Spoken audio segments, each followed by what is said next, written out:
रात्रीचे 8 वाजले होते. मंदार, त्याची आई यशोदाताई तसेच बहीण मीरा मंदिरातून दर्शन घेऊन परतले होते. कार बाहेर लावून त्यांनी घरात प्रवेश केला तर बाहेर हॉलमध्ये श्वेताचे आई वडील बसले होते. अचानक इतक्या रात्री सुमनताई आणि अमितरावला पाहून सगळेच अवाक झाले. श्वेता तिथेच बाजूला डोळ्यात अश्रू घेऊन उभी होती. क्षणभरासाठी यशोदाताई आणि मीरा दोघी दारातच थांबल्या. मंदार म्हणाला, आई, मीरा अशा बाहेर दरवाजात का उभ्या आहेत? ते तिघेही आत आले आणि परिस्थितीचं गांभीर्य लक्षात घेऊन यशोदाताई म्हणाल्या, नमस्कार ताई, आज अचानक कसे येणे झाले? तुम्ही फोन केला असता तर आम्ही घरीच थांबलो असतो.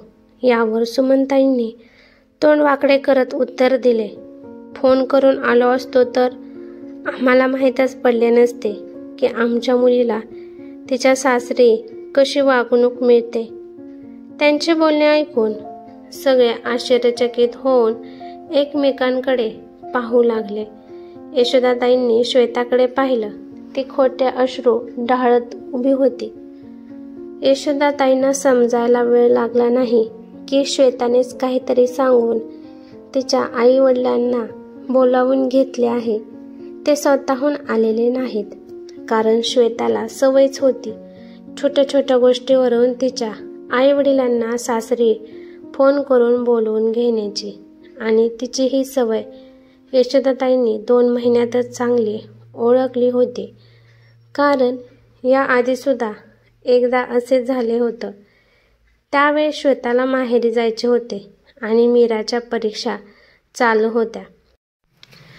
त्याच वेळी यशोदाताईंना त्यांच्या मोठ्या बहिणीकडून एक महत्त्वाचा फोन आला आणि त्यांना मंदारसोबत त्यांच्या बहिणीकडे जावे लागले. मंदारने श्वेताला स्पष्ट सांगितले होते की तो काम लवकर आटपून परत येईल आणि तिला तिच्या माहेरी घेऊन जाईल. तोपर्यंत मीराही कॉलेजमधून येईल. ते दोघे जाताना श्वेता काहीच बोलली नाही, पण जेव्हा ते दोघे परतले तेव्हा श्वेताने हाच विषय वाढवून तिच्या आईवडिलांना इथे बोलावून घेतले होते. पण आज असं काय घडले म्हणून श्वेताचे आईबाबा रात्रीच तिच्या सासरी आले होते. असो, श्वेताचा नवरा मंदार आत आला. समोर सासू सासऱ्यांना पाहून तोही क्षणभर आश्चर्यचकित झाला. त्याने पुढे जाऊन सासू सासऱ्यांना वाकून नमस्कार केला आणि म्हणाला, अरे आई, बाबा, आज अचानक कसे येणे केले? तेही रात्री? आम्हाला तर खरंच आश्चर्य वाटलं. अमितराव म्हणाले, अहो जावई बापू, आश्चर्य तर आम्हालाच वाटत आहे. आम्ही तर आमची मुलगी तुम्हाला दिली होती, पण तुम्ही तिची काय अवस्था करून ठेवली. छे छे, आम्हाला तुमच्याकडून असे वागणे अपेक्षित नव्हते. क्षणभरासाठी मंदार गोंधळून गेला.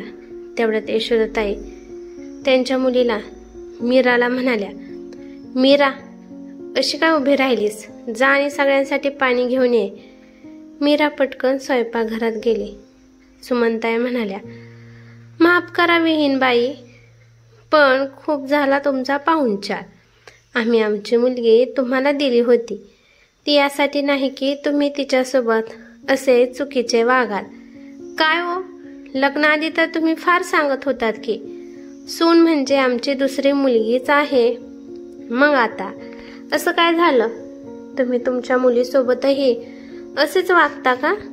सुमनताईचे बोलणे ऐकून यशोदाताई म्हणाल्या, काय झाले विहीनबाई? मला काहीही समजले नाही. कृपया स्पष्ट बोला. ठीक आहे, खरंच तुम्हाला माझे बोलणे समजले नाही का? बरं, पण मी काही बोलणार आहे. त्याआधी मला सांगा की तुम्ही तिघे आता सध्या कुठून येत आहात? यशोदाताई म्हणाल्या, आम्ही तिघे मंदिरात गेलो होतो आणि तेथूनच आलो आहे. यशोदाताई प्रत्येक प्रश्नाचे उत्तर शांतीपूर्वक देत होत्या. सुमनताई म्हणाल्या, बरं ठीक आहे, मला सांगा, तुमचे संपूर्ण कुटुंब मंदिरात गेले होते, मग माझी मुलगी तुमच्या कुटुंबाचा हिस्सा नाही का? म्हणून तुम्ही तिला सोबत घेऊन गेला नाहीत. तुम्ही तिला एकटीला इथे घरात सोडून गेलातच कसे? जणू ती तुमची सून नसून ह्या घराची चौकीदार आहे. मंदार म्हणाला, पण श्वेताच आमच्यासोबत यायला नको म्हणाली होती. आम्ही तर तिला चल म्हणत होतो. अच्छा, तिने यायला नकार दिला. मग तुम्ही तिला एकदाही विचारले नाही का तिला तुमच्यासोबत का यायचे नाही ते?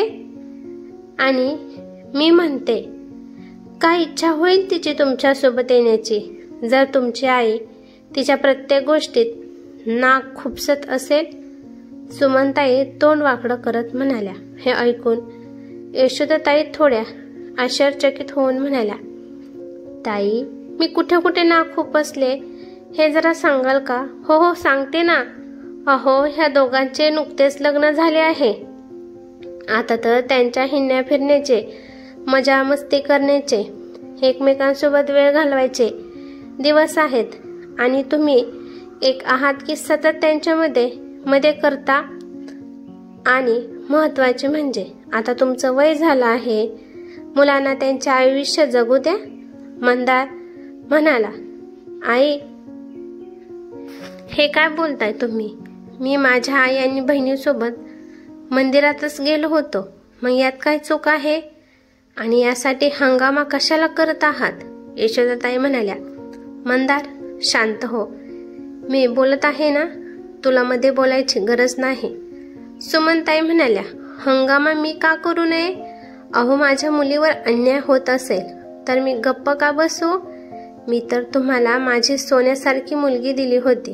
पण बघा, तुम्ही तिला रडवून तिचे काय हाल केलेत.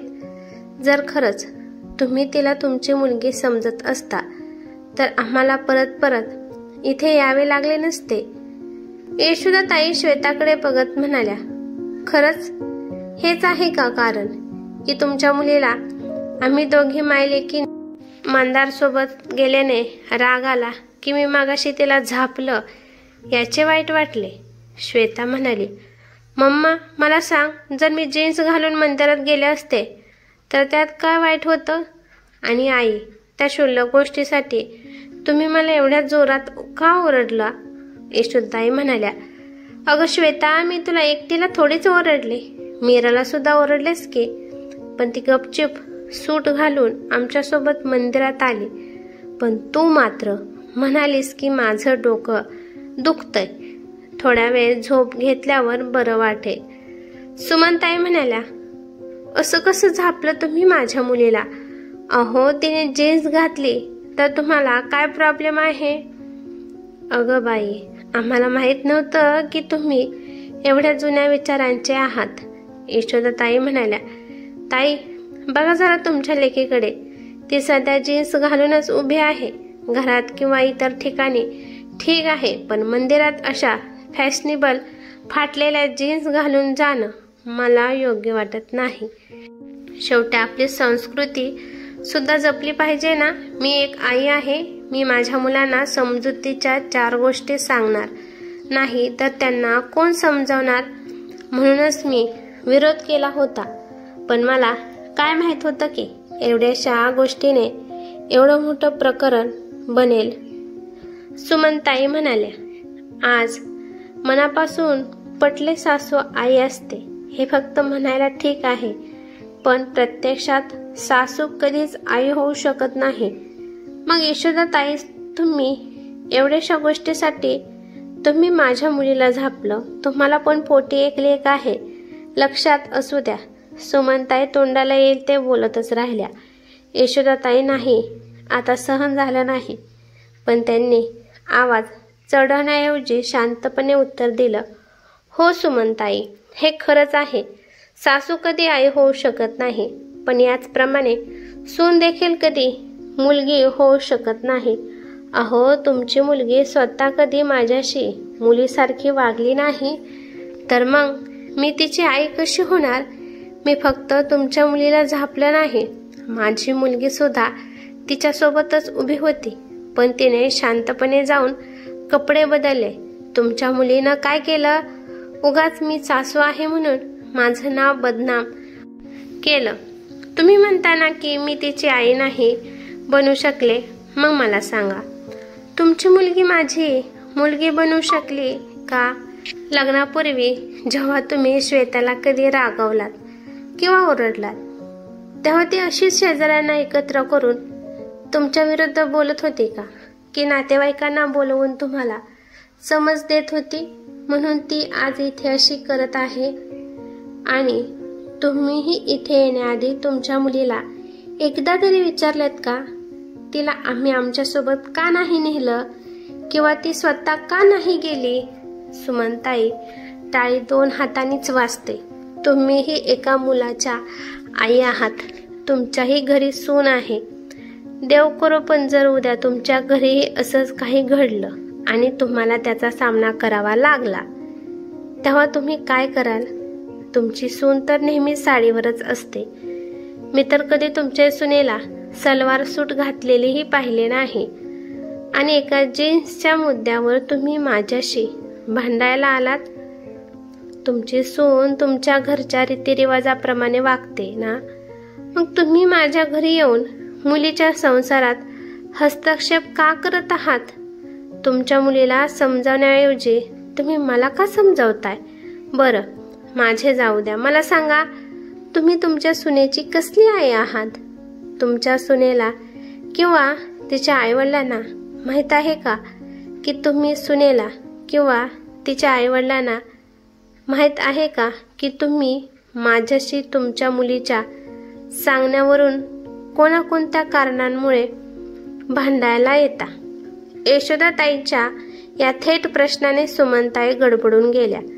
त्या हबकून म्हणाल्या, अहो यशोदाताई, हे चुकीचं आहे.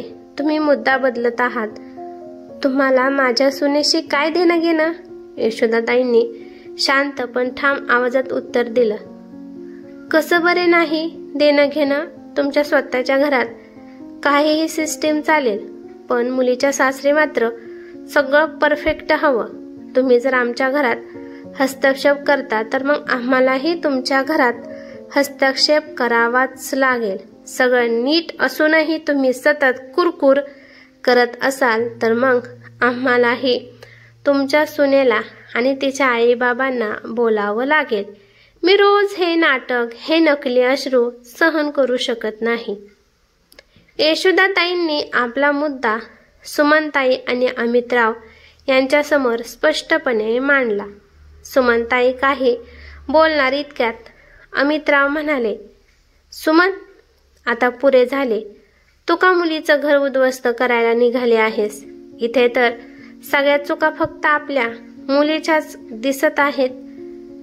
कालपर्यंत वाटायचं की आमची मुलगी या घरात दुःखी आहे, पण आता लक्षात येते की तीच लहान लहान गोष्टी धरून बसते आणि स्वतःला त्रास करून घेते आणि इतरांनाही त्रास देते. जर तू सतत हिच्या संसारात लक्ष देत राहिलीस, तिच्या मध्ये पडत राहिलीस, तर आपली मुलगी तिचा संसार कधीही सावरू शकणार नाही. पण सुमनताई काही बोलणार होत्या तेवढ्यात अमितराव ठामपणे म्हणाले, पण बिन काही नाही, उठ आता आणि घरी चल. त्यांनी श्वेताकडे पाहून कठोर आवाजात म्हटलं, श्वेता, जर पुढे असंच तू छोटे छोटे मुद्दे उकरून तमाशा करत राहिलीस तर आम्ही पुन्हा येणार नाही. तुझी आई तिच्या सुनेशी कशी वागते हे तर तुला ठाऊकच असेल. अगं, तुला इथे एवढं स्वातंत्र्य मिळालं आहे, त्याची कदर करायला शिक. असा विनाकारण तमाशा करून तू स्वतःची प्रतिष्ठा कमी करत आहेस आणि आमचीही. अमितरावांच्या या शब्दानंतर श्वेता मान खाली घालून शांत उभी राहिली. त्यानंतर अमितरावांनी यशोदाताईची माफी मागितली आणि ते जायला निघाले. जाताना त्यांनी यशोदाताईंना असे आश्वासन दिले की यापुढे आमच्या घरचे कोणीही श्वेताच्या संसारात ढवळाढवळ करणार नाही आणि जर त्यांची मुलगी अशी वागली तर ते थेट यशोदाताईशी बोलतील. मुलीचे ऐकून पत्नीला घेऊन ते इथे येणार नाहीत, तरच तिचा संसार सुखाचा होईल. मित्रांनो, अनेकदा असे घडते की मुलीला सासरच्या घरात काही अडचण आली किंवा कोणत्याही गोष्टीची कमतरता भासली तर आई वडील लगेच उपलब्ध करून देतात. मग गरज नंतर सवय बनते आणि सासरची लोक अनावश्यक मागण्या करू लागतात. ती पूर्ण न केल्यास मुलीला अनेक समस्यांना सामोरे जावे लागू शकते. तिचं आयुष्य उद्ध्वस्त होऊ शकते. जर तुमची मुलगी विवाहित असेल तर तिच्या सुखदुःखात साथ द्या, पण तिला स्वतःला काही समस्यांना सामोरे जाऊ द्या. संसार म्हटलं की थोडंफार चटके सोसावेत लागतात, त्याशिवाय तो गोड होत नाही, नाही का? ही कथा कशी वाटली ते मला कमेंट करून नक्की सांगा. कथा आवडली तर लाईक शेअर नक्की करा आणि चॅनेलवरती नवीन असाल तर चॅनेलला सबस्क्राईब करा. धन्यवाद.